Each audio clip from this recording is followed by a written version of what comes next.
कहानी की शुरुआत में हम वेंसडे नाम की एक लड़की को देखते हैं जिसका आज स्कूल में पहला दिन था। इसकी हरकतों की वजह से ये कोई आम लड़की नहीं लगती थी। वो जब स्कूल में आकर अपने लॉकर को खोलती है तो वहां उसे उसका भाई पग्सली बंधा हुआ मिलता है। अब जब वो अपने भाई को पकड़कर खोलने लगती है तभी उसे कुछ विजन्स दिखने लगते हैं जिसमें वो उन लड़कों को देखती है जिन्होंने उसके भाई को वहां बंद किया था। इसके बाद वो उन सभी को सबक सिखाने के लिए उन लड़कों के पास जाती है जो पूल में तैरने की प्रैक्टिस कर रहे थे। वहां वो पूल में बहुत सारी खतरनाक पिरान्हा मछलियों को छोड़ देती है। इसे देखकर सारे बच्चे पूल से बाहर आ जाते हैं मगर एक बच्चा नहीं निकल पाता और एक मछली उसकी पैर को काट लेती है। उसकी इस हरकत की वजह से स्कूल वाले उसे स्कूल से निकाल देते हैं। ये पहली बार नहीं था, इससे पहले भी वो बहुत सारे स्कूलों से अपनी अजीब हरकतों की वजह से निकाली जा चुकी थी। इसलिए उसकी मॉम मोर्टिशिया और डैड गोमेज उसे नेवरमोर एकेडमी ले जा रहे थे क्योंकि वहां वेंसडे जैसे ही बच्चे पढ़ते थे। मतलब कि जो बच्चे आम बच्चों से अलग होते हैं। वो वहां जाना तो नहीं चाहती थी मगर मजबूरन उसे जाना ही पड़ता है। इसके बाद हम एकेडमी के पास वाले जंगल का सीन देखते हैं जहां एक आदमी हाइक करने आया था। वो जंगल के काफी अंदर जाकर एक जगह बैठकर चाय पीने लगता है मगर तभी कोई चीज अचानक से आकर उस पर हमला कर देती है और बड़ी बेरमी से उसे मार देती है। वेंसडे और उसके मॉम डैड एकेडमी पहुंचकर वहां की प्रिंसिपल वीम्स के पास जाते हैं। ये प्रिंसिपल भी वेंसडे की तरह ही आउटकास्ट होती है। आउटकास्ट में जलपरी, वेयरवुल्फ, वैम्पायर, चुड़ैल और ऐसे लोग शामिल थे जिनमें मैजिकल पावर्स होती है और इस तरह के ही सारे बच्चे इस एकेडमी में पढ़ते हैं। वेंसडे की रूममेट एनेट सिंक्लेयर ने कमरे को काफी रंगीन बना रखा था, इसीलिए वेंसडे को सब कुछ पसंद नहीं आता क्योंकि उसे तो बस ब्लैक रंग ही पसंद था। यहाँ का सारा माहौल देखकर वो मुंह बना लेती है तो उसकी रूममेट एनेट उससे पूछती है, तुम ठीक हो ना, क्या हुआ तुम्हें? तब उसके डैड जवाब देते हैं, मेरी बेटी बड़ी ही बोरिंग है, इसे तुम बस जिंदा लाश ही समझो। अपने डैड की बातें सुनकर वेंसडे उन्हें घूरने लगती है। अब उसकी रूममेट एनेड उसे एकेडमी घुमाने लगती है। तभी एक लड़का एजैक्स वहां आकर उससे उसकी फेसबुक आईडी मांगता है जिस पर वो कहती है, मैं कोई भी सोशल मीडिया इस्तेमाल नहीं करती क्योंकि सोशल मीडिया हड्डियों को सड़ा देने वाली सिर्फ एक बीमारी है और कुछ भी नहीं। इसके बाद जाने से पहले वेंसडे की मॉम उसे कहती है, अब तुम यहाँ से कभी भाग नहीं पाओगी। जिस पर वो कहती है, देख लीजिएगा, मैं आपसे वादा करती हूँ कि जल्दी ही मैं यहाँ से भाग जाऊंगी। वहां से जाते वक्त उसके डैड वहां एक हाथ छोड़ देते हैं जिसका नाम है थिंग, ताकि वो वेंसडे पर नजर रख सके। उधर जंगल में जब पुलिस छानबीन करने आती है तो उन्हें उस आदमी की लाश के टुकड़े अलग अलग जगह पर पड़े मिलते हैं। ऐसा हादसा वहां पहली बार नहीं हुआ था बल्कि ये तीसरी बार था कि एकेडमी के इस जंगल में कोई मारा गया था। इसके बाद वेंसडे अपने कमरे की सारी रंगीन चीजें हटा देती है और अपनी रूममेट एनेट से शोर मचाने से मना करती है क्योंकि ये उसके नॉवल लिखने का टाइम है। मगर एनेट गाना लगाकर डांस करने लगती है जिससे वेंसडे को गुस्सा आ जाता है और वो उसे गाना बंद करने को कहती है। पर एनेट वेंसडे को अपने पंजे दिखाकर डराने की कोशिश करती है क्योंकि वो एक वेयरवुल्फ है। पर तभी वहां एक टीचर मिस थॉर्न हिलाती है और वो वेंसडे को वेलकम के तौर पर एक फूल गिफ्ट करती है। अगले दिन जब वेंसडे कहीं जा रही थी तो उसके डैड का छोड़ा हुआ हाथ यानी कि थिंग चुपचाप उसका पीछा कर रहा था और फिर तभी उसके ऊपर एक स्टैचू गिरने वाला था मगर बिल्कुल ठीक वक्त पर एक लड़का जिसका नाम जेवियर है उसे बचा लेता है। लेकिन इस हड़बड़ी में वेंसडे बेहोश हो जाती है और जब उसे होश आता है तो उसे थैंक्स बोलने के बजाय वो कहती है, मुझसे ये उम्मीद मत रखना कि मैं तुम्हारी शुक्रगुजार रहूंगी क्योंकि तुमने मुझे बचाकर गड़बड़ कर दी, मेरी इतनी अच्छी मौत को टाल दिया। तब जेवियर कहता है, मैं तुम्हें काफी पहले से जानता हूं। जब हम 10 साल के थे तब हमारी मुलाकात हुई थी। जब हम दोनों खेल रहे थे तो मैं जाकर एक ताबूत में छिप गया था और लोग मुझे जलाने ही वाले थे मगर तुमने मेरी जान बचा ली थी और आज मैंने तुम्हारी जान बचाकर हिसाब बराबर कर दिया। जब वेंसडे अपने कमरे में आती है तो उसे अपने बेड पर कुछ महसूस होता है।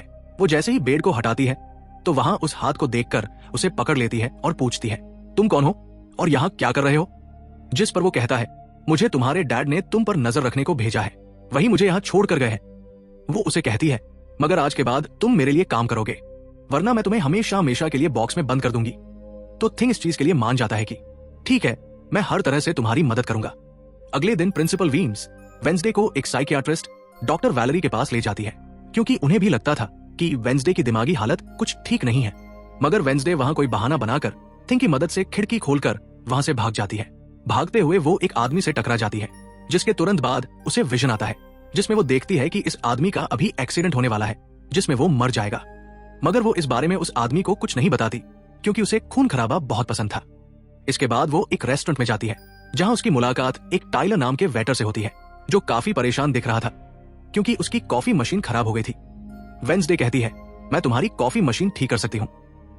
लेकिन इसके बदले तुम्हें मुझे स्टेशन पर छोड़ना होगा, जिसके लिए वो मान जाता है और वेंसडे उसकी मशीन को ठीक कर देती है। इसके बाद टाइलर उसे अपने शिफ्ट खत्म होने तक का इंतजार करने को कहता है। जब वो वहां अकेली इंतजार कर रही होती है, तब कुछ शरारती लड़के वहां आकर उसे तंग करने की कोशिश करते हैं, लेकिन वेंसडे अकेले ही उन्हें काफी पीटती है और अच्छा सबक सिखाती है। इतनी ही देर में वहां टाइलर के डैड गैल्पिन, जो पुलिस ऑफिसर थे, वहां पर आ जाते हैं और तोड़फोड़ देखकर जब अपने बेटे से इस बारे में पूछते हैं तो वो कहता है कुछ नहीं, बस वो लड़के कस्टमर को परेशान कर रहे थे तो इसने उन्हें अच्छा सबक सिखा दिया। उसी वक्त वहां एकेडमी की प्रिंसिपल वीम्स भी आ जाती है और उनसे सॉरी बोलकर वेंसडे को वहां से ले जाती है, जिसके बाद वो रास्ते में उस पर काफी गुस्सा करती है। आखिर तुम कैसे उस डॉक्टर के यहां से भाग आए? तभी रास्ते में उन्हें एक एक्सीडेंट हुआ ट्रक नजर आता है, जो उसी आदमी का था जिससे वेंसडे टकराई थी। उसे देखकर प्रिंसिपल काफी घबरा जाती है और ड्राइवर के लिए प्रार्थना करती है कि उसे कुछ ना हुआ हो, जिस पर वेंसडे कहती है वो तो मर गया है और उसकी गर्दन भी टूट गई है। वापस आने के बाद वेंसडे गिटार बजाने लगती है और वो काफी अच्छा बजा रही थी, जिसकी धुन प्रिंसिपल के साथ साथ काफी बच्चों को भी पसंद आती है। इसके बाद जब उसकी रूममेट एनिट कमरे में आती है तो उसकी नजर थिंग पर पड़ती है, जिस पर वो पूछती है ये क्या चीज है। तब वेंसडे उसे बताती है ये हमारी एडम्स फैमिली का एक मेंबर है। इसके बाद हम एक लड़के को देखते हैं जिसका नाम रॉबन है, जो लाइब्रेरी में जाकर एक किताब से एक पेज फाड़ लेता है जिस पर एक तस्वीर बनी थी। वहीं दूसरी तरफ थिंग टाइलर के घर पहुंच जाता है, जिसे देखकर वो काफी डर जाता है और उसे मारने लगता है। फिर थिंग उसे बैठने का इशारा करके वेंसडे का नंबर देता है और उसे फोन करने को कहता है। टाइलर उसे कॉल करता है तो वेंसडे कहती है हमारी एकेडमी में एक फेस्टिवल मनाया जाने वाला है जहां सभी बच्चे आएंगे और मैं वहां से भागने वाली हूं, और अगर तुम मुझे स्टेशन तक पहुंचा दोगे तो मैं तुम्हें काफी अच्छा इनाम दूंगी, जिस पर टाइलर भी मान जाता है। इसके बाद जब वो उस फेस्टिवल में जाती है तब वो देखती है कि प्रिंसिपल की नजर उसके ऊपर ही है, इसीलिए वो एक आदमी को पैसे देकर प्रिंसिपल का ध्यान भटकाने को कहती है। तभी टाइलर वहां आकर वेंसडे को अपने साथ ले जाने लगता है, पर जाने से पहले उसे उसके डैड गोमेस का एक पुलिस रिकॉर्ड गिफ्ट में देता है, जिसे उसने अपने डैड की फाइल्स में से चुराया था, क्योंकि उसके डैड गैल्पिन पुलिस ऑफिसर थे। अब उस रिकॉर्ड को लेकर जैसे वो वहां से जाने लगती है तभी वो रॉबन से टकराती है। तभी उसे उस लड़के की मौत का विजन आने लगता है कि वो थोड़ी देर में मरने वाला है। वो लड़का जंगल की तरफ जाने लगता है तो वेंसडे भी उसके पीछे जाती है और उसे उस जंगल में जाने से रोकती है। तभी रॉबन उसे अपने जादू से उड़ाकर पेड़ पर लगा देता है और कहता है खतरा मुझे नहीं तुम्हें है, बल्कि तुम खुद ही खतरा हो और मैं सब लोगों को तुमसे बचा रहा हूं। उस दिन स्टैचू को मैंने ही तुम्हारे ऊपर गिराया था। जिसके बाद वो उसे एक तस्वीर दिखाता है और कहता है इस तस्वीर में तुम ही हो, जिसे मेरी माँ ने 25 साल पहले बनाया था, और ये उस वक्त की बात है जब वो इस एकेडमी में पढ़ती थी। मरने से पहले उन्होंने कहा था कि इस लड़की को यानी कि तुम्हें रोकना होगा, नहीं तो तुम इस एकेडमी के साथ साथ हम सभी को तबाह कर दोगी। वो बस वेंसडे को मारने ही वाला था कि तभी एक बड़ा सा मॉन्स्टर वहां आकर उस पर हमला कर देता है और बड़े ही बेरहमी से उसे मार देता है। इसके बाद हम वेंसडे को उसके कमरे में देखते हैं, क्योंकि उसने यहां से भागने के इरादा को खत्म कर दिया था, क्योंकि अब उसके दिमाग में बहुत सारे सवाल थे, जैसे कि मैं इन लोगों के लिए खतरा कैसे हूं और एक मॉन्स्टर ने आखिर मेरी जान क्यों बचाई। साथ ही उसके डैड के खिलाफ पुलिस रिपोर्ट है जिसमें उसके डैड के ऊपर एक मर्डर का इल्जाम था। अब अगले दिन पुलिस ऑफिसर गैल्पिन वहां आते हैं, क्योंकि वेंसडे ने यह रिपोर्ट लिखवाई थी। रॉबन की मौत मैंने अपनी आंखों से जंगल में होते हुए देखी थी, मगर पुलिस को वहां ना कोई लाश मिलती है और ना ही कोई सबूत। तो वो वेंसडे से पूछते हैं आखिर तुम इतनी रात को जंगल में कर क्या रही थी, जिस पर वो कहती है मैंने जंगल में रॉबन को जाते हुए देखा था और जब मैंने उसका पीछा किया तो देखा कि एक मॉन्स्टर ने वहां आकर उसे मार दिया है, जिसके बाद मैं बेहोश हो गई थी। तभी फॉरेन प्रिंसिपल पुलिस ऑफिसर से कहती है रॉबन का कोई मर्डर नहीं हुआ है, वो जिंदा है, बस यहां से भाग गया है, इसीलिए आपको वेंसडे की बातों का यकीन नहीं करना चाहिए। अक्सर इसे इस तरह के दौरे पड़ते रहते हैं, हम इसका इलाज करवा रहे हैं, जल्द ही ये ठीक हो जाएगी। पर जब प्रिंसिपल वहां से जाती है तो वो ऑफिसर से कहती है जंगल में कोई तो है जो सबको मार रहा है और उसी ने रॉबन को भी मारा है। मगर तभी वहां पर रॉबन आ जाता है, जो जिंदा था और बिल्कुल सही सलामत भी। अगले दिन जब वेंसडे को डॉक्टर के पास ले जाया जाता है तो डॉक्टर उससे पूछती है क्या तुमने ये कहानी इसलिए बनाई ताकि सभी का ध्यान तुम पर हो जाए, यानी कि तुमने उस लड़के की मौत होते हुए देखा। जिस पर वेंसडे कहती है मैं जानती हूं कि मैंने क्या देखा है और मुझे तुम्हें बताने की कोई जरूरत नहीं है। अगले दिन उसे पता चलता है कि रॉबन को बिना किसी वजह से एकेडमी से निकाला जा रहा है, इसलिए वो थिंग को रॉबन के पीछे लगा देती है। अब प्रिंसिपल के कहने पर वेंसडे एक एक्टिविटी में हिस्सा लेती है, जिस मकसद के लिए वो एक क्लब ज्वाइन करती है। उस क्लब में उसके साथ सिर्फ यूजिन ऑटिंगर नाम का एक ही लड़का था, जिसके साथ उसकी दोस्ती हो जाती है। जब थिंग रॉबन के पीछे जाता है तो देखता है कि वो अपना रूप बदल रहा है, पहले एक बूढ़ा इंसान और फिर एकेडमी की प्रिंसिपल का रूप ले लेता है। इसके बाद थिंग आकर सारी बात वेंसडे को बता देता है। जब क्लास शुरू होने वाली थी तो जेवियर उसे कहता है, मेरी साथ वाली सीट खाली है तो तुम यहाँ बैठ जाओ। तो वो उसके साथ आकर बैठ जाती है। जेवियर वहां मकड़ी की तस्वीर बना रहा था और फिर अपने जादू से उसे जिंदा भी कर देता है, मगर एक ही झटके में वेंसडे उसे मार देती है और फिर उसकी राख उड़ा देती है। तभी जेवियर की एक्स गर्लफ्रेंड ब्लैंका और वेंसडे के बीच काफी बहस हो जाती है, क्योंकि दोनों ही एक दूसरे से काफी चिढ़ती थी। वो एक दूसरे को जरा भी पसंद नहीं करती थी। पर इसके बाद वेंसडे अपनी जगह अपनी रूममेट एनेट को उस क्लब में भेज देती है जहां वो एक्टिविटी की प्रैक्टिस कर रही थी, और वो अकेले ही एकेडमी की उस जंगल में मॉन्स्टर को ढूंढने के लिए चली जाती है। तभी वेंसडे को वहां रॉबिन का टूटा हुआ चश्मा मिलता है, और अब जैसे ही वो चश्मे को छूती है तो लाइब्रेरी में उसे वहां एक किताब भी दिखती है। तो वो उस किताब को खोजने लाइब्रेरी में चली जाती है, मगर उसे वहां उस तरह की कोई भी किताब नहीं मिलती है। जिसके बाद वो चुपके से जेवियर के कमरे में चली जाती है, क्योंकि रॉबिन जेवियर का रूममेट था। वेंसडे और थिंग वहां पर उस किताब को ढूंढ रहे थे, मगर तभी वहां पर जेवियर आ जाता है। इस वजह से वो बेड के नीचे छुप जाते हैं। तभी जेवियर के पास उसकी एक्स गर्लफ्रेंड ब्लैंका भी आती है और वो उसे मनाने लगती है, जिस पर वो मना कर देता है। तब ब्लैंका उसे कहती है, कहीं तुम मुझे उस वेंसडे की वजह से मना तो नहीं कर रहे हो? इसलिए ब्लैंका कहती है, कल मैं वेंसडे समेत तुम्हारे सभी साथियों को कंपटीशन में हराने वाली हूँ। बेड के नीचे छुपे वेंसडे और थिंग भी उसकी बात सुन लेते हैं। कमरे में वापस आने के बाद वेंसडे अपनी रूममेट एनेट से कहती है, कल जो कंपटीशन गेम होने वाली है मैं भी उसमें हिस्सा लूंगी, और कुछ भी हो जाए उस घमंडी लड़की ब्लैंका को मैं हरा कर ही रहूंगी। अब अगले दिन जब रेस शुरू होती है तो बताया जाता है कि इस मुकाबले का कोई भी रूल्स नहीं है। जो भी टीम सबसे पहले गुफा में जाकर झंडे को लेकर आएगी वही टीम जीत जाएगी। जिसके बाद गेम शुरू हो जाती है और ब्लैंका भी अपनी चाल चलना शुरू कर देती है। वो अपने एक जलपरी साथी की मदद से एक टीम की बोट को तोड़वा देती है, जिससे वो पूरी टीम पानी में गिर जाती है। मगर जब वो जलपरी वेंसडे की बोट की तरफ आ रही थी तब थिंग उससे पहले ही जाल फेंक कर उसे जाल में फंसा लेता है। अब किनारे तक सिर्फ 3 ही टीम पहुंच पाते हैं, और जब सारे लोग अंदर झंडा लेने जाते हैं तो एनेट अपनी पंजों से जोकर टीम के नाव में छेद कर देती है। और जब बाकी सभी के साथ वेडनेसडे झंडा लेकर आ रही थी तभी उसे एक विजन आता है, जिसमें वो अपनी जैसी ही एक लड़की को देखती है जिसके हाथ में किताब थी। इसके बाद होश में आने पर वो झंडा लेकर वापसी नाव में चली जाती है। जोकर की नाव तो छेद होने की वजह से वहीं पर ही डूब जाती है। इसके बाद जलपरी दोबारा से वेडनेसडे की नाव पर हमला करने लगती है, मगर थिंग पानी में जाकर उस जलपरी को जोर से मुक्का मारकर भगा देता है, और वेडनेसडे अपनी नाव से बहुत सारे तीर निकालकर ब्लैंका की नाव में छेद कर देती है, जिससे उसकी नाव डूब जाती है और वेडनेसडे की टीम इस रेस को जीत जाती है। अब ये 4 साल में पहली बार हुआ था जब ब्लैंका को किसी ने हराया था, इसलिए आज वो गुस्से में आग बबूला हो जाती है। इसके बाद रात के वक्त वेडनेसडे एक स्टैचू के पास जाती है जिसके हाथ में किताब थी और जिस पर एक पहेली लिखी हुई थी। उस पहेली को वो जैसे ही सुलझाती है तो वहां एक रास्ता खुल जाता है, और जैसे ही वो उसके अंदर जाती है तो देखती है कि वहां उसके मॉम और डैड के अलावा और भी बहुत सारे लोगों की तस्वीरें लगी हुई है।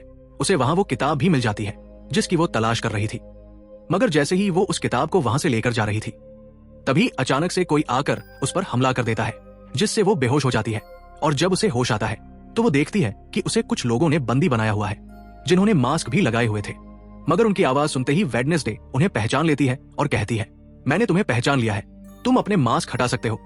असल में ये लोग और कोई नहीं बल्कि ब्लैंका और उसके साथी थे। इसी दौरान वेडनेसडे अपनी रस्सी भी खोल चुकी थी और वहां से जाने लगती है, मगर जाते जाते वो सभी को ताना मारकर कहती है, तुम सब छोटे बच्चे हो, तुम लोगों को किडनैप भी करना नहीं आता। वापस आने के बाद वो उस तस्वीर को किताब पर लगाकर चेक करती है जिसे रॉबिन ने किताब से फाड़ लिया था, और वो उसे पढ़ने लगती है। अगले दिन प्रिंसिपल सभी बच्चों को एक प्रोजेक्ट देती है जिसमें उन्हें शहर की सारी दुकानों पर जाकर काम करना था। शहर पहुंचने के बाद वेडनेसडे जेवियर को वो किताब दिखाकर पूछती है, क्या तुम इस किताब को पहचानते हो? जिस पर वो कहता है, हाँ, इस किताब को लेकर मेरे और रॉबिन के बीच में लड़ाई भी हुई थी, जिसके बारे में तुमने कहा था कि मॉन्स्टर ने उस पर हमला कर दिया था। ये किताब एक जादूगर की है और 30 सालों से भी ज्यादा पुरानी है, तो तुम इसके साथ क्या कर रही हो? ये सुनकर वेडनेसडे उससे पूछती है, तुम उस जादूगर के बारे में और क्या जानते हो? तब वो कहता है, कुछ खास नहीं, अगर तुम उसे जानना चाहती हो तो तुम्हें उसके घर जाना होगा, जो काफी पुराना है और एक खास घर है। एकेडमी के सारे बच्चे भी अलग अलग दुकानों में जाकर काम करने लगते हैं। वेडनेसडे एक वेट्रेस बनती है, मगर उसका नखरा और गुस्सा देखकर कोई भी उसे खाने की चीज नहीं लेता है। इसके बाद जब वेडनेसडे का दोस्त यूजिन पेस्ट्री खा रहा होता है तो कुछ शरारती बच्चे आकर उसे परेशान करने लगते हैं। उसी दौरान वेडनेसडे आ जाती है और उन्हें पिट कर भगा देती है। इसके बाद वो अपने दोस्त को लेकर जादूगर के घर जाती है ताकि वो उस किताब के बारे में सारी सच्चाई जान सके कि आखिर बात क्या है। उसे वहां जादूगर की सारी चीजें और एक पेंटिंग भी दिखाई देती है। पेंटिंग में वो उसी लड़की को किताब पकड़े हुए देखती है जो उसे गुफा के पास दिखी थी। उसे वहां उस पेंटिंग वाली लड़की की किताब ही मिल जाती है, मगर वो खाली थी क्योंकि वो नकली थी। इतनी ही देर में वहां एक औरत आती है तो वेडनेसडे उससे असली किताब के बारे में पूछती है, जिस पर वो कहती है वो किताब तो चोरी हो गई थी और इस वक्त तुम जहां खड़ी हो ये भी जादूगर का असली घर नहीं है। इसके बाद वेडनेसडे टाइलर से मिलने उसके रेस्टोरेंट जाती है और उससे जादूगर के असली घर के बारे में पूछती है तो वो उसे असली घर के बारे में बता देता है। जिसके बाद वेडनेसडे अकेली उस घर में चली जाती है। वहां उसे एक बूढ़ा आदमी मिलता है जो उससे कहता है, ये मेरी जगह है, मेरा घर है, निकलो यहाँ से। तब वेडनेसडे थिंग से उस पर हमला करवाकर उस बूढ़े आदमी को डराकर भगा देती है, जिससे डरकर वो आदमी वहां से भाग जाता है। वेडनेसडे को यहाँ से कुछ नहीं मिलता, इसलिए वो यहाँ से जाने लगती है। मगर जैसे ही वो दरवाजे से बाहर जाती है तो वो तुरंत पास्ट में चली जाती है, जिसमें वो देखती है कि वो जादूगर एक लड़की को चुड़ैल साबित करके एक घर में बंद कर देता है, जहां उससे पहले और भी बहुत सारे लोग बंधे हुए थे और सारे लोग आउटकास्ट थे। यानी कोई वैम्पायर था, कोई जलपरी तो कोई चुड़ैल। इसलिए जादूगर इन सबको शैतान समझता था और इस तरह के सभी लोगों को यहाँ कैद करने के बाद वो इस पूरे घर में आग लगा देता है। वो बच्ची जिसे जादूगर ने चुड़ैल साबित किया था वो अपनी मॉम को आजाद करने की कोशिश करती है, मगर नहीं कर पाती क्योंकि सभी लोगों को जंजीर की मदद से जमीन के साथ बांधा गया था। सिर्फ वो बच्ची आजाद थी, इसलिए अपनी माँ के कहने पर उसे बेसमेंट के जरिए वहां से भागना पड़ता है। इसके बाद वो जादूगर सभी आउटकास्ट लोगों को जला देता है। वो लड़की वेडनेसडे के पास आती है और कहती है वो जादूगर बहुत ही खतरनाक है, वो हम सबको मार देगा। इतनी देर में वो जादूगर भी वहां आ जाता है और वेडनेसडे होश में आ जाती है, मतलब कि प्रेजेंट में लौट आती है। होश में आते ही वो थिंग से कहती है, मैंने उस लड़की को देख लिया, उसने मुझसे बात भी की, मुझे लगता है वो मेरी खानदान की कोई मेंबर है। तभी वहां जंगल वाला मॉन्स्टर आकर उस घर पर हमला कर देता है, मगर जब उसकी नजर वेडनेसडे पर जाती है तो वो वहां से भाग जाता है। वेडनेसडे और थिंग उसका पीछा करते हैं, मगर वेडनेसडे देखती है कि मॉन्स्टर के कदमों के निशान तो इंसानी पैरों के निशान में बदल गए हैं। अगले दिन उस जादूगर की मूर्ति को चौराहे पर लगाया जाने वाला था, क्योंकि शहर के लोग तो उसे अपना हीरो मानते थे और आज वेडनेसडे को वहां गिटार बजाने के लिए बुलाया गया था। लेकिन जब वो लोग जैसे ही मूर्ति लगाकर अपना काम करने लगते हैं तो तभी थिंग मूर्ति को आग लगा देता है, क्योंकि वेडनेसडे के कहने पर उसने पहले ही मूर्ति पर पेट्रोल डाल दिया था। आग देखकर सारे लोग वहां से भाग जाते हैं, मगर वेडनेसडे अभी भी वहां बैठकर गिटार बजा रही होती है। साथ ही वो मूर्ति को जलता हुआ देखकर खुश भी हो रही थी और प्रिंसिपल को वेडनेसडे पर ही शक था, मगर उसके खिलाफ प्रिंसिपल के पास कोई सबूत नहीं था। अब जादूगर के जिस पुराने घर में वेडनेसडे गई थी, जहां वो बूढ़ा आदमी मिला था, वो अभी भी उस पुराने घर में रुका हुआ था। मगर तभी वहां मॉन्स्टर आता है और उस बूढ़े आदमी पर हमला कर देता है, मगर मरते मरते वो बूढ़ा आदमी अपने कैमरे में उस मॉन्स्टर की फोटो खींच लेता है। अगले दिन जब पुलिस को इसकी खबर मिलती है तब पुलिस वहां इन्वेस्टिगेशन करने पहुंच जाती है, जहां उन्हें उस बूढ़े आदमी के कैमरे से मॉन्स्टर की तस्वीर भी मिल जाती है। अगले दिन थिंग मुर्दाघर जाकर वहां लगे कैमरे पर च्युइंगम चिपका देता है ताकि जो वो करे उसे कोई ना देख सके। फिर वो दरवाजा खोलता है तो वेडनेसडे अंदर आती है। वो यहाँ दरअसल उस बूढ़े आदमी की जख्मों को देखने आई थी जिसे मॉन्स्टर ने मारा था। उस बूढ़े आदमी की लाश को देखकर वो सारा डाटा अपने पास रिकॉर्ड कर लेती है, जबकि थिंग उसकी एक फाइल बनाने में लग जाता है। तभी वहां डॉक्टर और पुलिस ऑफिसर गैल्पिन भी आ जाते हैं। तब छुपने के लिए वेडनेसडे एक बॉक्स में सो जाती है।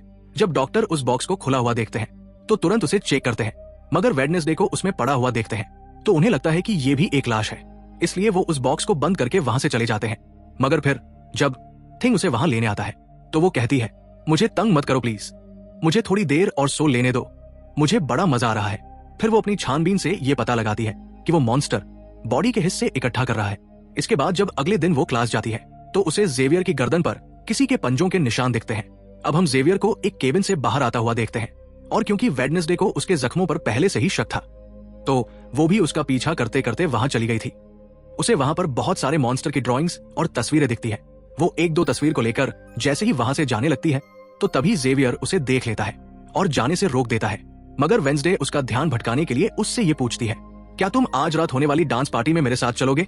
जिसके बाद वो जेवियर की बनाई हुई मॉन्स्टर की ड्राइंग्स लेकर पुलिस ऑफिसर को दे देती है, जिस पर वो कहते हैं, इस ड्राइंग के बेसिस पर हम किसी को भी नहीं पकड़ सकते, कोई ठोस सबूत लेकर आओ। अब वेंसडे अपनी सारी रिसर्च को अपने दोस्त यूजीन के सामने रख देती है ताकि वो उसकी मदद कर सके। उनमें से एक ड्राइंग को देखकर उसका दोस्त यूजीन कहता है, मैं इस जगह के बारे में जानता हूं। जिसके बाद वो वेंसडे को उस जगह पर ले जाता है जो एक गुफा थी। गुफा के अंदर जाकर उन्हें बहुत सारी हड्डियां और एक हथकड़ी भी मिलती है। वहां थोड़ा और छानबीन करने पर उसे वहां उस मॉन्स्टर का एक बड़ा सा नाखून भी मिलता है, जिसे वो अपने पास रख लेती है। इसके बाद वो जेवियर के पेंटिंग वाले कैबिन में जाती है और डस्टबिन से एक कपड़ा जिस पर खून लगा हुआ था उसे निकालकर अपने पास रख लेती है। फिर जैसे ही वो वहां से जाने लगती है तभी वहां जेवियर आ जाता है और उससे पूछता है, तुम यहाँ मेरी केबिन में क्या कर रही हो? वेंसडे उसकी बात टालकर उससे पूछती है, ये जो चोट तुम्हारी गर्दन पर है ये तुम्हें कैसी लगी? तब जेवियर उसे बताता है, ये मॉन्स्टर मेरे सपनों में आ रहा है, इसीलिए मैं इसकी ड्राइंग बनाता हूं। मगर एक दिन मैंने अपने जादू पर से कंट्रोल खो दिया और ड्राइंग के अंदर से मॉन्स्टर के पंजे ने निकलकर मुझे नोच लिया। लेकिन वेंसडे अब उस पर शक कर रही थी, इसलिए वो उस पर काफी गुस्सा करता है और फिर उसे यहां से जाने को कहता है। अब वेंसडे वो खून लगा कपड़ा और नाखून जाकर पुलिस ऑफिसर गैल्पिन को दे देती है और कहती है, ये लो ठोस सबूत और इसका डीएनए टेस्ट भी करवा लेना, मेरे ख्याल से इतना सबूत काफी होगा। इसके बाद वो अपने दोस्त यूजीन के पास जाती है और कहती है, डांस पार्टी में जाने के लिए हमारे साथ कोई नहीं है, तो हम ऐसा करते हैं, डांस पार्टी में नहीं जाते बल्कि गुफा में जाकर मॉन्स्टर को ढूंढते हैं। इसके बाद रात को वेंसडे अपने दोस्त के साथ जंगल में जाने की तैयारी कर रही थी, मगर तभी उसके दरवाजे पर टाइलर तैयार होकर आता है, क्योंकि थिंग ने उसे वेंसडे की तरफ से डांस पार्टी में चलने के लिए मैसेज भेजा था। क्योंकि टाइलर काफी खुश था तो वेंसडे उसका दिल तोड़ना नहीं चाहती थी, इसलिए गुफा में जाने वाले प्लान को खत्म करके टाइलर के साथ पार्टी में जाने का फैसला करती है। वेंसडे वहां से जाने लगती है तो उसका दोस्त यूजीन वहां आता है, तो वो उसे कहती है, आई एम सॉरी, मैं पार्टी में जा रही हूं, हम ऐसा करते हैं, कल गुफा में जाएंगे। लेकिन उसका दोस्त बिना बताए अकेला ही गुफा में चला जाता है। उधर पार्टी में सारे लोग आकर पार्टी काफी एंजॉय कर रहे थे। सब लोग अपने अपने साथी को लेकर पार्टी में आए हुए थे, जहां से जेवियर अपने साथ ब्लैंका को लाया था। लेकिन जब वेंसडे टाइलर के साथ वहां आती है तो उन दोनों को साथ देखकर जेवियर जलने लगता है। फिर जब सब लोग डांस कर रहे थे तो वेंसडे की डांस करने की स्टाइल से सारे लोग काफी हैरान रह जाते हैं, क्योंकि वो काफी अजीब तरह से ही डांस कर रही थी। उधर जंगल में वेंसडे का दोस्त भी पहुंच गया था और छुपकर मॉन्स्टर के आने का इंतजार कर रहा था। मगर तभी वहां कोई आता है और गुफा में धमाका करके भाग जाता है। उन दोनों को देखकर जेवियर जल रहा था, इसलिए वो ब्लैंका से कहता है, तुम अपना लॉकेट उतारो और अपने जलपरी दोस्त से मेरे लिए मदद मांगो ताकि मैं वेंसडे को भूल जाऊं। ये बात सुनकर वो भड़क जाती है और उसे कहती है, तुम तो पहले ये कहते फिर रहे थे कि मैंने अपनी जलपरी से तुम्हें अपने काबू में किया है और अब तुम्हें किसी को भुलाने के लिए मेरी मदद चाहिए। तभी वहां बाहर शरारती लड़कों का ग्रुप टैंकर लेकर आता है और डांसिंग क्लब की पंप में वो बड़ा सा पाइप लगा देते हैं। और फिर तभी अचानक पार्टी में खून की बारिश होने लगती है, क्योंकि वो शरारती लड़के जो टैंकर लेकर आए थे उसमें दरअसल खून था, जिससे सारे लोग डर जाते हैं और पार्टी से भागने लगते हैं। मगर वेंसडे वही खड़ी रहती है, क्योंकि उसे तो अब और मजा आ रहा था, क्योंकि वो बारिश खून की नहीं बल्कि कलर की थी, जिसमें वो काफी एंजॉय कर रही थी। तभी वेंसडे को एक विजन आता है जिसमें वो देखती है कि उसका दोस्त अकेला ही जंगल में चला गया है और अब वो मुसीबत में है, उसकी जान खतरे में है, इसलिए वो उसे बचाने के लिए जंगल की तरफ भाग जाती है। दरअसल उसके दोस्त के पीछे वो मॉन्स्टर पड़ गया था, जिससे बच के वो भाग रहा था। वो मॉन्स्टर एक बार उस पर हमला करता ही है कि तभी वेंसडे उसे ढूंढते हुए वहां आ जाती है। मॉन्स्टर उसे देखकर वहां से भाग जाता है। वो अपने दोस्त को बेहोश पड़ा हुआ देखकर काफी घबरा जाती है। इतने ही देर में उसकी टीचर भी उसका पीछा करते करते वहां आ गई थी और फिर उसके दोस्त को हॉस्पिटल में एडमिट किया जाता है। जिसके बाद वेंसडे वापस अपने एकेडमी में आ जाती है, जहां वो अपने डैड पर लगे मर्डर के इल्जाम को सुलझाने की कोशिश कर रही थी कि आखिर सच क्या है। इसके बाद पेरेंट्स मीटिंग में जब सभी स्टूडेंट्स के माँ बाप अपने बच्चों से मिलने आते हैं, तभी प्रिंसिपल सभी को बताती है कि यूजीन की हेल्थ में सुधार हो रहा है, कुछ दिन के बाद ठीक होकर वो वापस आ जाएगा। मगर कुछ दूर खड़ी वेंसडे अपनी रूममेट एनिट को बताती है, ये झूठ है, वो बेचारा तो कोमा में है। तभी दोनों के माँ बाप वहां आ जाते हैं और वो उनसे मिलने चली जाती है। वेंसडे अपने मॉम डैड को बताती है, जब से आपने मुझे यहाँ छोड़ा है तब से मेरे ऊपर बहुत सारे जानलेवा हमले हुए हैं। वहीं पर सभी स्टूडेंट्स को अपनी अपनी फैमिली से मिलता हुआ दूर खड़े जेवियर और ब्लैंका देख रहे हैं, क्योंकि उनके मॉम डैड आज भी नहीं आए हैं। ब्लैंका सुधर गई है, साथ ही उसकी जेवियर के साथ दोस्ती भी हो गई थी। इतनी ही देर में उसकी मॉम भी इधर आ जाती है, जिसे देखकर वो काफी हैरान थी। वेंसडे की मॉम डैड प्रिंसिपल से मिलते हैं तो वो कहते हैं वेंसडे काफी अजीब तरह से सबसे पेश आती है, इसे इलाज करवाने के लिए डॉक्टर के पास ले जाएं। अब इससे पहले कि वहां उसके माँ बाप कुछ कहते, वो अपने डैड से उन पर लगाए हुए मर्डर के इल्जाम के बारे में पूछती है। एक लड़का जिसका नाम गैरेट है, और ये कौन था? तब वेंसडे की माँ उसे कुछ भी बताने से इनकार कर देती है। तब वेंसडे उनसे गुस्सा होकर जाने लगती है और अब वो खुद ही उसके बारे में पता लगा लेगी। ये कहकर वहां से अपने दोस्त के पास चली जाती है, जो हॉस्पिटल में एडमिट था। उसका देखभाल उसका साथी थिंग रख रहा था। अब उसे पता चलता है कि डॉक्टर ने सुसाइड कर लिया है और ये वही डॉक्टर था जिसकी मुर्दा खाने से वेंसडे उस बूढ़े आदमी की लाश को देखने गई थी। मरने से पहले डॉक्टर ने एक लेटर भी छोड़ा था जिसमें लिखा हुआ था, मैं गैरेट के केस पर शर्मिंदा हूं, क्योंकि मैंने उसकी झूठी रिपोर्ट बनाई थी। और जब सारे लोग खाना खा रहे थे तो तभी वहां पुलिस ऑफिसर आकर वेंसडे के डैड को गैरेट की मौत के इल्जाम में गिरफ्तार कर लेता है। जेल में वेंसडे अपनी डैड से मिलने जाती है और गैरेट के बारे में पूछती है। तब उसके डैड उसे बताते हैं, गैरेट तुम्हारी मॉम से बहुत प्यार करता था। एक दिन जब तुम्हारी मॉम और मैं साथ में थे तो गैरेट वहां आकर अचानक हमला कर दिया, जिस दौरान मैंने अपना काफी बचाव किया, लेकिन गलती से उसकी मौत हो गई। ये सब सुनकर वेंसडे को अपने डैड की कहानी थोड़ी झूठी लगती है। फिर वो पुलिस ऑफिसर के पास जाकर कहती है, मेरे डैड ने गैरेट को नहीं मारा और ये उनके खिलाफ कोई साजिश की जा रही है। पुलिस ऑफिसर उसे कहता है, ये दुनिया तुम्हारे हिसाब से नहीं चलती है, क्योंकि अब तुम्हारे डैड के खिलाफ हमारे पास सबूत आ गए हैं। वो कहती है, मैं नहीं मानती, और मेरा ख्याल है जिसने मेरे दोस्त को मारने की कोशिश की उसने ही गैरेट को मारा होगा। पार्क में वेंसडे की रूममेट एनेड अपनी मॉम के साथ बैठी थी, जहां उसकी मॉम चाहती है कि अब वो पूरी तरह एक वेयरवुल्फ बन जाए और वो उसे एक डॉक्टर के पास जाने को कहती है, मगर एनेड ऐसा नहीं चाहती, इसलिए वो वहां से चली जाती है। अब वेंसडे अपनी मॉम के पास जाती है ताकि वो सारी सच्चाई जान सके। उसकी मॉम खुफिया लाइब्रेरी में थी। वो अपनी मॉम से कहती है, आपने मुझे इस एकेडमी में इसलिए भेजा था ताकि मैं हमेशा आपकी परछाई बनकर रह सकूं। इस पर उसकी मॉम एकेडमी की पुरानी बात बताने लगती है। ये सिर्फ एकेडमी ही नहीं, बल्कि पहले यहाँ एक ग्रुप हुआ करता था जिसकी बुनियाद तुम्हारे डैड की फैमिली की एक औरत ने रखी थी, जिसका नाम गुडी था। वेंसडे कहती है, मैं ये जानना चाहती हूँ कि डैड ने गैरेट को नहीं मारा तो फिर किसने मारा? तब उसकी मॉम उसे बताती है, जब मैं वहां गई तो मैंने देखा कि तुम्हारे डैड और गैरेट आपस में लड़ रहे थे। मैंने उन्हें रोकने की कोशिश की, मगर गैरेट तुम्हारे डैड को काफी बुरी तरह से मार रहा था। मैंने तुरंत तलवार उठा ली और फिर जैसे ही गैरेट मेरी तरफ आने लगा तो तलवार उसके आर पार हो गई और वो मर गया, मगर तुम्हारे डैड ने मुझे बचाने के लिए उस खून का इल्जाम अपने ऊपर ले लिया। तब वेंसडे कहती है, मगर मुझे पता चला कि मरने से पहले उसके मुंह से झाग निकल रही थी। ऐसा तो सिर्फ तब होता है जब किसी ने जहर लिया हो। अब सच पता करने का सिर्फ एक ही रास्ता है, गैरेट की कब्र को खोदना। जिसके बाद वो अपनी मॉम के साथ मिलकर गैरेट की कब्र को खोद देती है और वहां से उसकी एक उंगली ले लेती है। मगर तभी इधर पुलिस आकर उन दोनों माँ बेटी को गिरफ्तार कर लेती है। जेल में वेंसडे गैरेट की उंगली अपने मॉम डैड को दिखाती है और कहती है उसकी मौत जहर से हुई थी।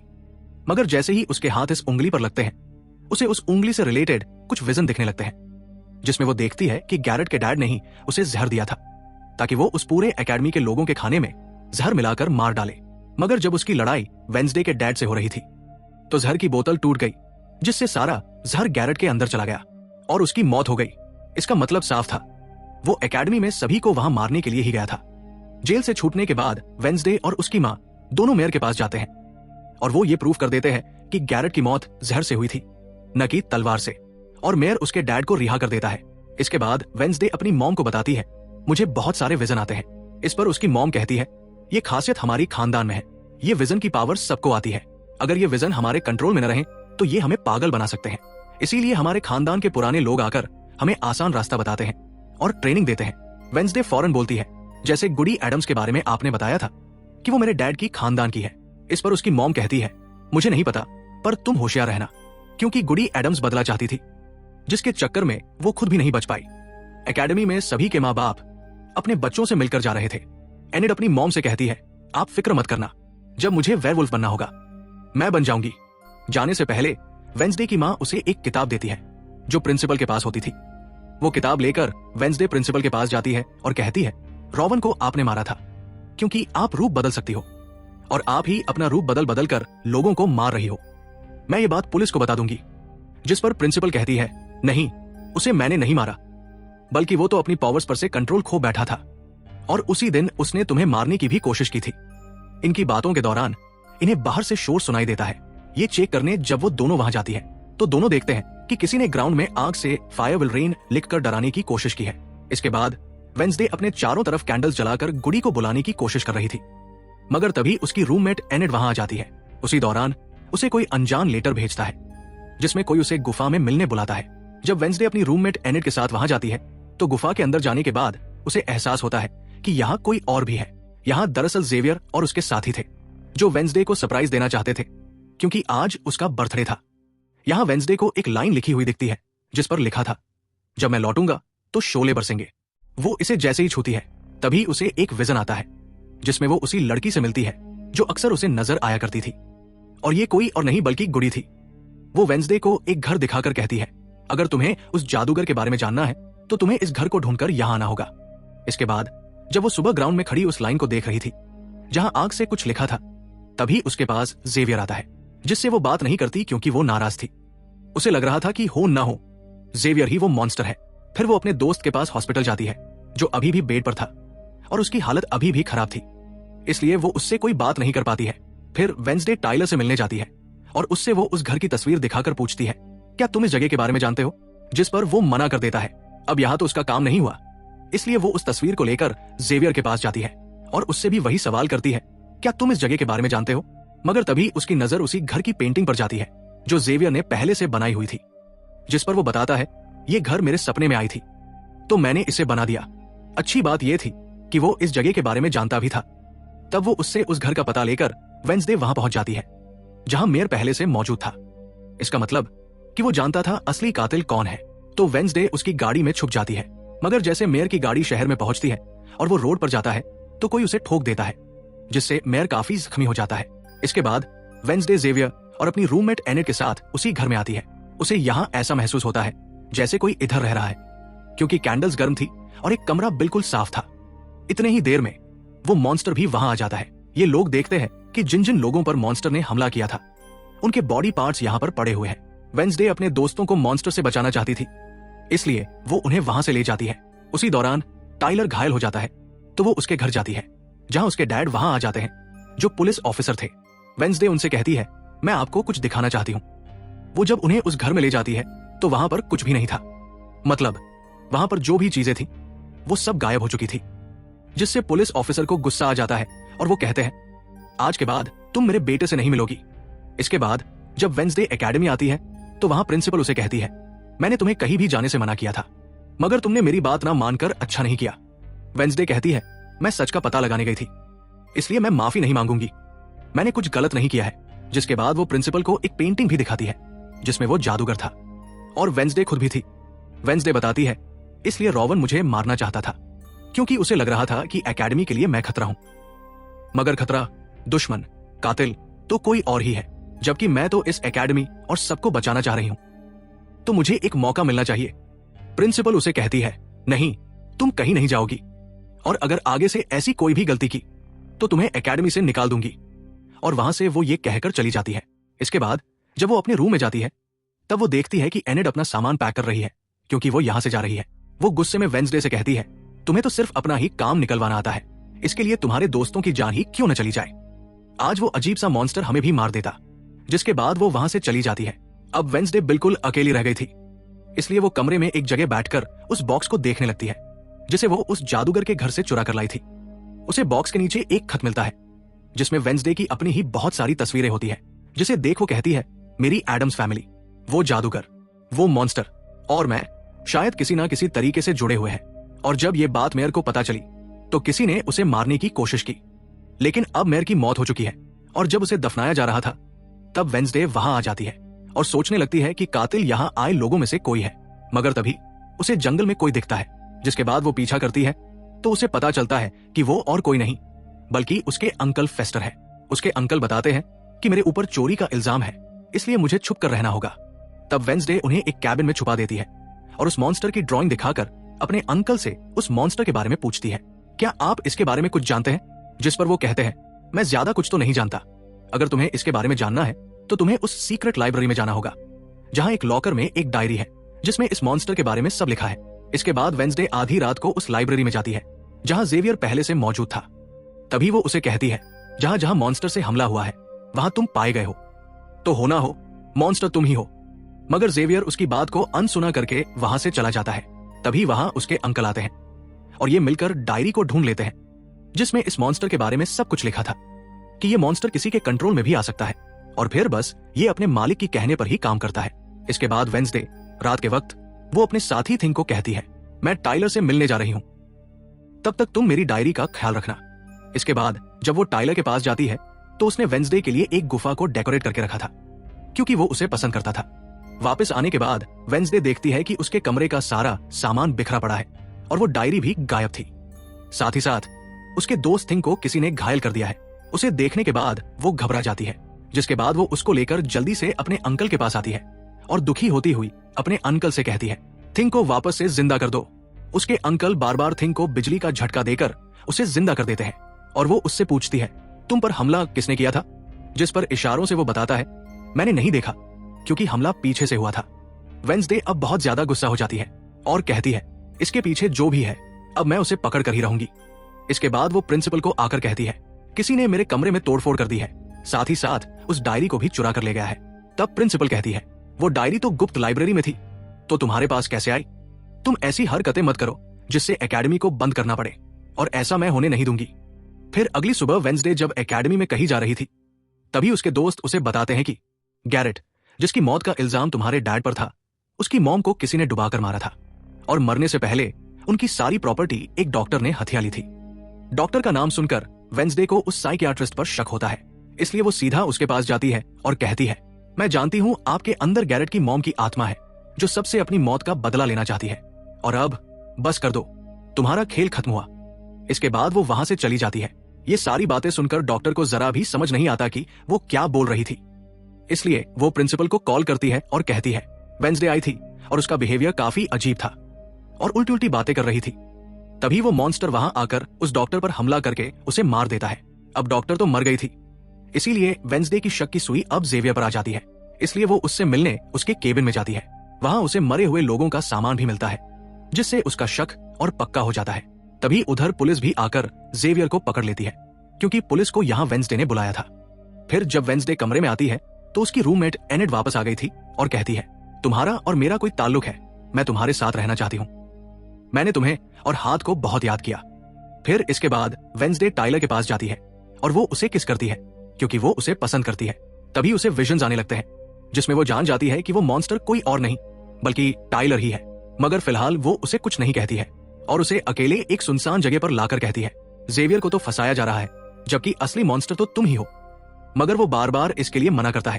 तभी वहां वेंसडे के सारे दोस्त भी आ जाते हैं और टाइलर को पकड़कर कुर्सी से बांध देते हैं, और वेंसडे उससे जबरदस्ती सच उगलवाना चाहती थी, मगर उसके दोस्त ऐसा करना नहीं चाहते, इसलिए उसके दोस्त वहां से बाहर चले जाते हैं।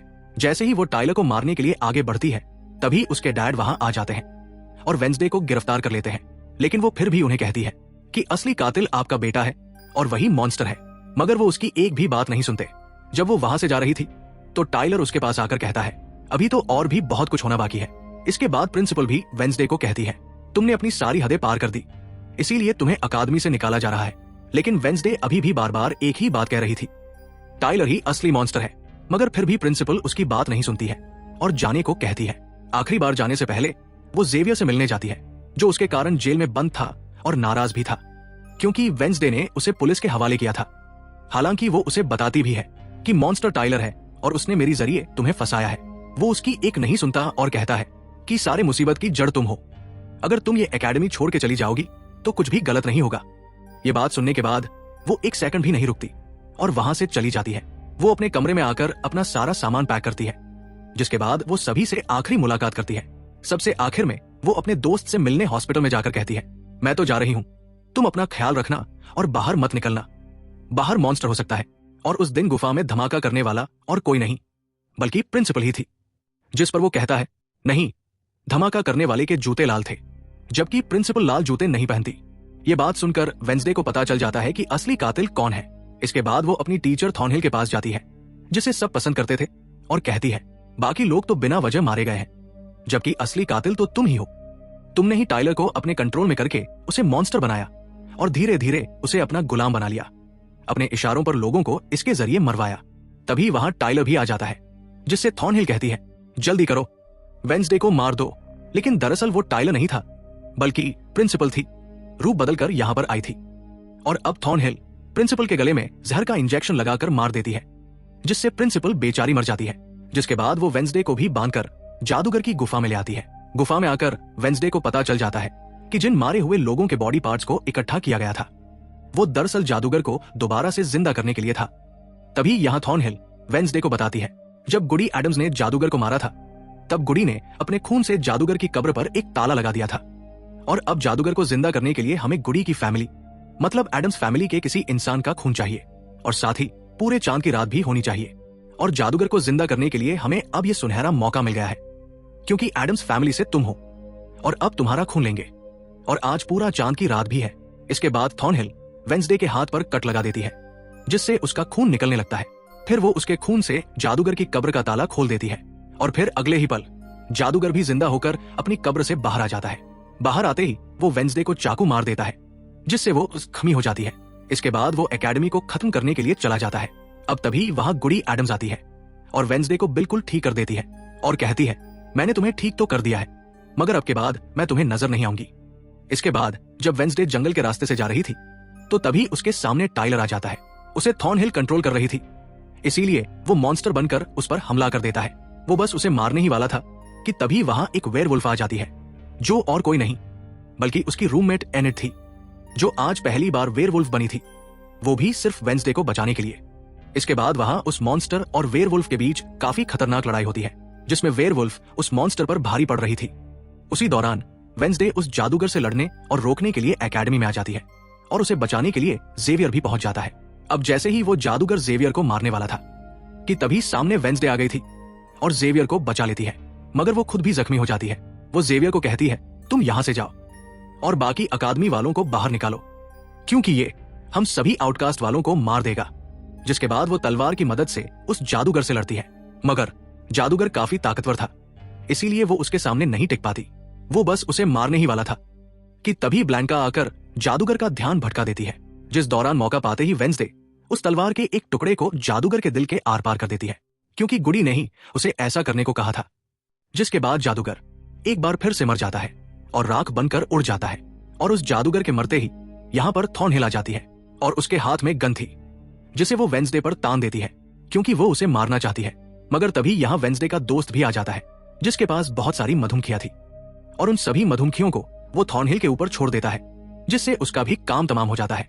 इसके बाद जब वेंसडे बाहर आती है जहां सारे लोग खड़े थे, वो वहां अपनी रूममेट एनिट को भी देखती है, जो अब वेयरवुल्फ से अपने असली रूप में आ गई थी।